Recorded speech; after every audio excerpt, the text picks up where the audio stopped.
Kompas Bisnis akan membahas soal kopi. Bagi penggemar kopi berkualitas, tak perlu jauh-jauh ke luar negeri untuk menyeruput secangkir kopi panas nikmat. Karena kopi Robusta berkelas bisa ditemui di tanah air. Keberagaman kopi Indonesia pun mulai diakui dunia. Mulai dari kopi Gayo di Aceh, kopi Solok di Sumatera Barat, hingga kopi Wamena di Papua. Sebagian pengunjung kafe ini adalah mahasiswa yang ingin belajar. Meski begitu, sejumlah kafe baru di Surabaya terus muncul.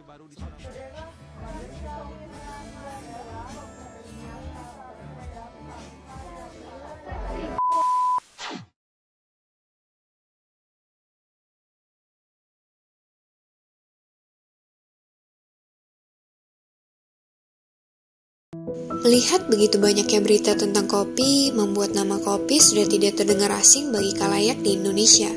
Banyaknya informasi kafe yang beredar di sosial media semakin membuat masyarakat tertarik dengan industri perkopian di Indonesia. Bukan hanya soal rasa, banyak kafe yang menjamur membuat kafe tidak hanya menjual rasa, tapi memberikan kenyamanan seakan berada di rumah.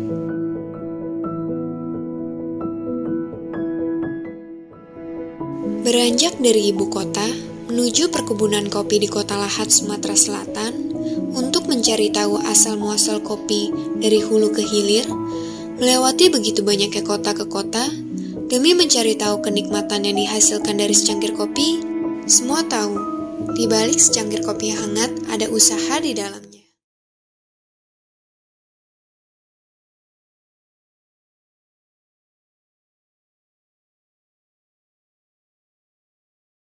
Tiga kali panen gini, tidak bisa sekali untuk buah seluang.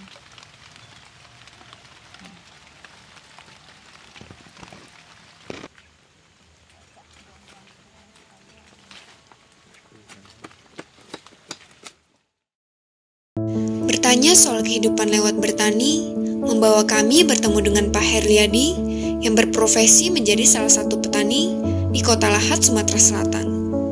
Hidup sebagai petani kopi membuat Herliadi harus tetap berusaha melawan sulitnya roda kehidupan.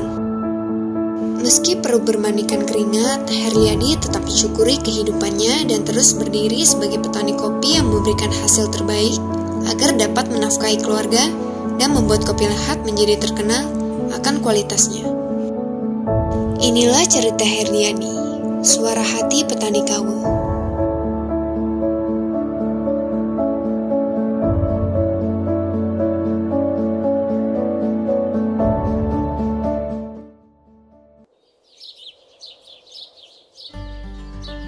Petani kopi dari bujang. Petani kopi ini cara menanamnya dari musim hujan, berusaha supaya bibit kopi itu tidak mati. Kalau di Lahat ini rata-rata dari nanam sampai panen pertama setahun 8 bulan itu sudah mulai panen pertama. Terus panen ke perdananya tahun depan kalau bahasa Lahat mukul agung. Mukul agung ini biasanya satu batang kopi bisa panen setengah kilo itu 5 on dalam per batang. Jadi kalau 2000 berarti bisa menghasilkan 1 ton kopi. Kalau petani kopi yang agak modern yaitu di setik itu tidak musim-musiman, terus panen sampai 2 kali 3 kali panen per tahun. Jadi sekarang ini petani kopi lah banyak beralih ke stek.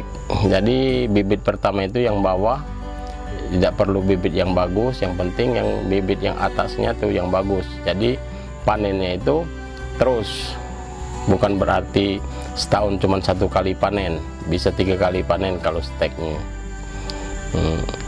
Kalau kopi Lahat yang asli, kopinya ya yang kecil-kecil, belum ada bibit yang bagus yang kopi besar itu, tapi gurihnya sangat gurih. Kopi yang asli, kalau bahasa Lahat kawu jemeduson.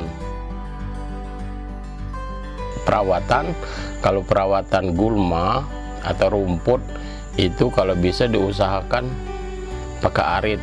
jadi tidak meracun. Pakai bahan kimia itu mempengaruhi ke kesuburan batang. Jadi lebih baik istilahnya itu di rumput pakai arit daripada diracun. Itu kalau perawatan. Terus kalau tunas itu sangat mempengaruhi buah. Tunas itu kalau bisa 3 kali dibersihkan batangnya itu untuk panen, supaya panennya lebih besar, buahnya lebih besar. Terus istilahnya itu ininya buah-buahnya tidak rontok. Itulah istilahnya itu perawatan KW di lahat ini. 1 rumput, yang kedua tunas.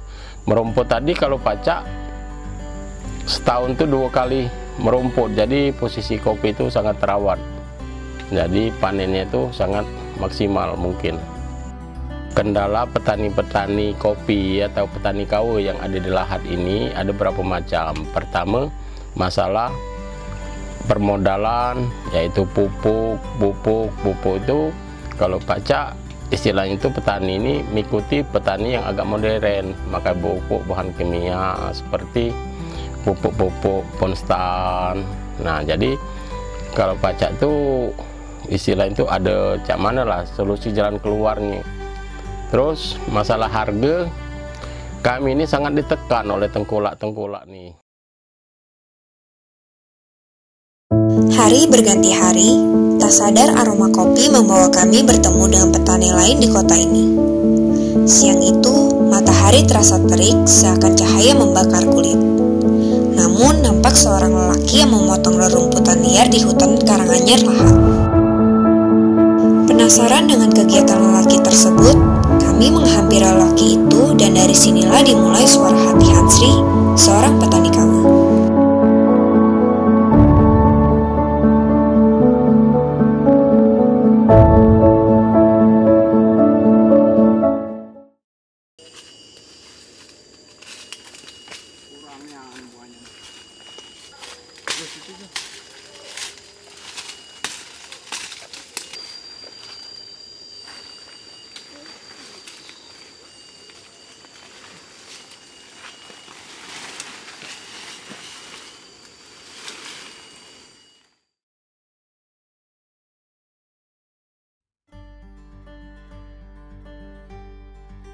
Ini petani kopi di Desa Karangbaru. Nah, itu di Desa Karangbaru, cuman kopi lepas dia nih, habis panen baik kan ke kebun. Nah, jadi perawatan agak kurang, jadi buahnya kurang. Itu banyak udem itu kita miaranya kurang pas. Dia nih banyak batangnya, kadang 10 sebatang 5, jadi banyak tunas, jadi buahnya kurang. Kalau yang lain tuh kan dia tuh dari ekonominya tuh disitulah, jadi terawat. Kalau gitu nih ya panen saja. Kalau panen gitu ya dirawat, ditunasi, kadang disemprot kan. Habis panen tinggal lagi. Nah, rencana ini kan ini ada stek, tapi kita udah baca nyetiknya cuma mana, mulannya tuh bibitnya tuh mana gitu kan. Oh, apa bibit inilah di stek tuh, apa bibitnya memang spesial bibit stek nian, ndak bisa gitu. Ya perawatannya tuh yang utama siang kata wong tuh, yang kedua tunas. Ya itu ini nih kadang-kadang kita setahun sekali nunasnya kan, jadi wajar lah buahnya agak kurang. Ya kalau dari rumah jam 7 kadang-kadang lah di sini aman musim kan, ya kita metik kopi jam 12 istirahat balik makan, habis makan kesini lagi. Ini kan dekat daripada yang lain-lain tuh di bukit situ, di sini ini dekat tuh. Cuman lewat jembatan saja kan, lewat matang. Di ini yang utama ekonominya pupuk, kita tidak pernah pupuk, karena ekonomi kita kan dekat, nak beli pupuk itu lagi susah. Kadang-kadang hasilnya punya kita tuh 3 pikul setahun itu kebutuhan lebih, jadi pupuknya tuh berapa sekilo. So, rombongan itu yang aku jenguk-jenguk uang tuh pupuknya paling tidak 50 kilo. Nah, siko urea 50 kilo, kadang-kadang TS kan 50 kilo, jadi sepikul. Kalau dibeli ke pupuk, macam mana gitu, anak sekolah, udah itu itulah adanya kan, istilahnya tuh. Terima adanya saja, disiangi paling ditunasi. tuh. Jadi di lahat sini di toko Eka tuh. Pasar. Toko Eka pada beli. Jual. Kadang-kadang harganya kadang 15. Kalau sekarang ini ya rata-rata lah paling tidak 15, ini pacak naik 18 tuh. 3 pikul setahun. Itu makan di situlah, pemeliharaan di situlah kan. Sekinjar kecil itu kan dapat paling 3 kilo.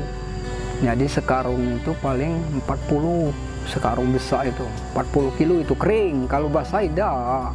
Kalau dia lah hitam-hitam lah seminggu itu nyemurnya tuh, lah hitam-hitam itu baru kering. Semingguan lebih itu nah nyemurnya.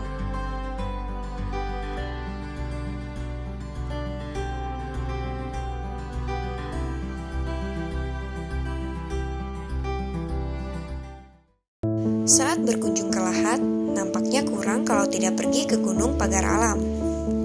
Melihat begitu banyak keindahan lewat kesederhanaan, membuat kami ingin menikmati hawa sejuk di Pagar Alam. Tak lupakan tugas kami mencari suara petani untuk menginspirasi, membawa kami ke salah satu petani Pagar Alam yang bernama Pak Rusundiono. Inilah cerita Rusundiono, suara hati petani kawu.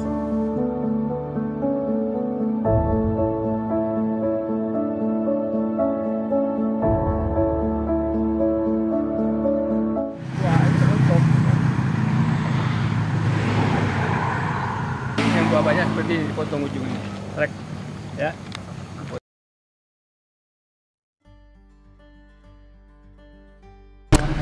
Saya di sini sebagai petani kopi, petani karet, dan penanaman pulau hijau. Nah, kalau daripada bapak-bapak menanyakan masalah tanam kopi, kopi ini kita mulai dari penanaman. Dari penanaman kopi itu sebaiknya usahakan kopi itu untuk bibit, kita ambil betul-betul yang merah. Dari hasil panen paling tidak umur kopi itu sudah berumur 5 tahun ke atas. Dipilih dari yang merah, kita belah 2, dicuci bersih, baru semai dalam polybag. Paling tidak ketinggian kopi itu 20 cm, itu baru bisa kita tanam. Kalau kita mau nanam, akar yang tunjang itu kita potong sedikit agar mereka tidak bengkok. Nah, kendala tanam kopi di sini, ini masalahnya untuk petani umum ya. Karena petani umum sini dia kurang banyak mengetahui masalah pupuk. Ya, kalau itu artinya cara penanaman pribadi masing-masing. Kalau kita udah menggunakan pupuk. Pengolahan kopi, processing kopi itu, yang bagus kopi itu kalau kita petik itu petiknya petik yang merah. Petik merah. Dan cara penjemuran alangkah baiknya kalau jemur itu masih sebelum diisar di sini kan, dipecah itu kita jemur dalam keadaan bundar-bundar. Dijemur pakai plastik, terpal plastik, dan supaya tidak tercampur dengan kotoran, batu, itu sering-sering kalau ini kita pilih sebelum menggiling. Kalau kita mau processing sendiri. Nah, kopi yang kita jemur itu bervariasi. Kalau dia kurang kering, itu bentuk kopinya tidak kuning, kurang bagus, ada kehijau-hijauan. Dan itu kalau kita processing, kita jadikan bubuk kopi, kan, rasanya pun kurang enak, itu agak langur kata orang Jawa itu ya, itu agak langur. Tapi kalau dia memang merah, kuning, itu rasanya lebih enak. Dan kebanyakan yang pesanan dari kota-kota ini khusus untuk rumah makan yang bintang hotel berbintang, dia minta hotel yang biji yang petik merah, proses yang biji yang kering, dan itu tidak berbau. Nah, cara pengolahan di sini bermacam-macam petani sini. Ada yang goreng pakai kuali, ada yang pakai drum. Nah, kalau kita kebetulan cucu ini goreng pakai drum, dan pengapiannya juga memakai gas LPG. Nah, itu. Nah, kalau yang pakai gas LPG tadi, itu ada pengukuran suhu biar kita angkat kan, suhu. Jangan terlalu kosong artinya kan. Jadi dia masih agak coklat-coklat dulu kita angkat, didinginkan, nanti itu berubah sendiri, dia agak hitam sendiri. Nah, itulah yang banyak diminati oleh Kota Pagar Alam, penduduk asli sini. Tapi kalau kita kirim ke Jawa, kebanyakan yang campur itu, campur jagung. Nah, campur jagung bervariasi, ada yang 1-2, ada 1-1, ada 1-3. Kalau yang pernah minta Kalimantan, itu campurnya banyak, sudah 1-3 itu, dia seneng pahit. Sebenarnya pahit itu bukan kopi asli lagi, kebanyakan jagung. Di sini yang banyakan itulah yang ditanam itu, yang bijinya besar itu. Ya, jadi apa itu Robusta, Arabica ya. Tapi ini yang jenis ini banyak diminat, terutama apa itu betul Arabica kurang tahu saja. Karena bibitnya di sini cuma satu itulah sejenis itu kan. Jadi perbandingan Arabica dan Robusta itu kami kurang tahu. Yang mengatakan ini Robusta, ya udah. Ada karena ini Arabica, ya udah. Yang penting inilah yang diusahakan petani sini. Dan sekarang kebetulan ada sistem stek, ada kawin sambung, ya kan. Nah, jadi yang buahnya unggul tadi diambil di stek, dikawinkan dengan yang lain. Itu memang buahnya lebih unggul, panennya lebih banyak. Itu. Kalau dulu sini sistemnya tradisional ya, tanam kopi itu begitu kita bibit banyak yang cabutan misalnya kan, itu yang kita tanam, otomatis hasilnya kurang bagus. Sudah itu cara nanamnya kalau dulu, dia itu cukup dicangkol satu cangkolan tanpa di polybag ditanam ya. Jadi kendalanya kadang-kadang buahnya kurang. Nah itu kurang. Soalnya cara juga pemeliharaan itu kebanyakan yang kurang pembuangan tunas. Tunas kan banyak harus dibuang kan, yang tunas tumbuh. Sudah itu istilahnya perempelan yang apa ini kalau di sini katanya itu singgit ikan yang dia tumbuh tunas dari ranting itu harus dibuang. Itu mengurangi pertumbuhan buah. Jadi alangkah baiknya juga cara bertanam. Petani sekarang sudah mulai mengenal istilahnya pupuk kompos. Nah itu banyak beli tai ayam, tai kambing.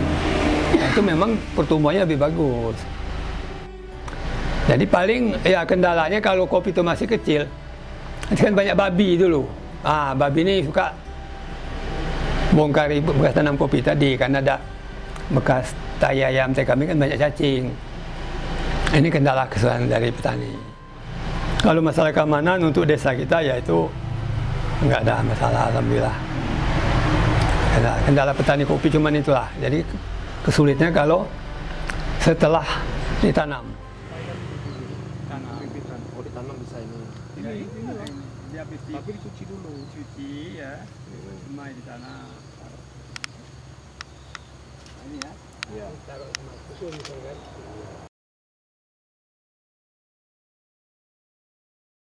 Saling menghargai adalah filosofi kopi yang memberikan dukungan dan semangat untuk semua pelaku kopi. Kami di sini para petani kopi Lahat selalu mendukung serta mendoakan yang terbaik. Untukmu yang berusaha mengharumkan nama bangsa lewat bibit kopi yang unggul, semangatmu adalah kehangatan yang dapat dinikmati oleh banyak orang.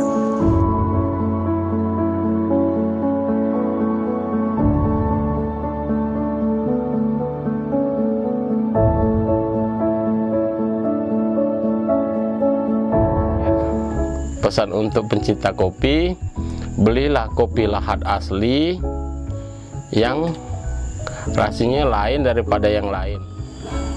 Pesannya itulah, maksud aku yang hobi-hobi ngopi, yang candu-candu ngopi ini kan minta disukseska kopi Lahat nih. Nah, itu. Jadi petani nggak rusak nama, harga kopi bisa tinggi. Jadi harapan kita untuk meningkatkan mutu kopi dan harga.